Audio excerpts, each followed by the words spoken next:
నోరూరించే వంకాయ ఎండి చేప పులుసు. వంకాయల్ని ఈ విధంగా నిలువుగా కట్ చేసుకుని పక్కన పెట్టుకోవాలి. ఎండి చేపల్ని కూడా నీట్గా క్లీన్ చేసుకుని పక్కన పెట్టేసుకోవాలి.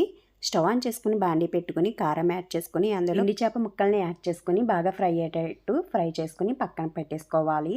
ఇందులోనే ఆయిల్ని యాడ్ చేసుకుని సన్నగా చాప్ చేసి పెట్టుకున్న ఆనియన్స్, పచ్చిమిర్చి, కరివేపాకుని యాడ్ చేసుకుని ఇవి బాగా గోల్డెన్ బ్రౌన్ కలర్ వచ్చేటంటూ బాగా ఫ్రై చేసుకోవాలి. అందులో టమాటాని కూడా యాడ్ చేసుకుని బాగా ఫ్రై చేసుకోవాలి. ఇందులో కట్ చేసి పెట్టుకున్న వంకాయ ముక్కల్ని యాడ్ చేసుకుని బాగా కలిసేటట్టు కలుపుకోవాలి.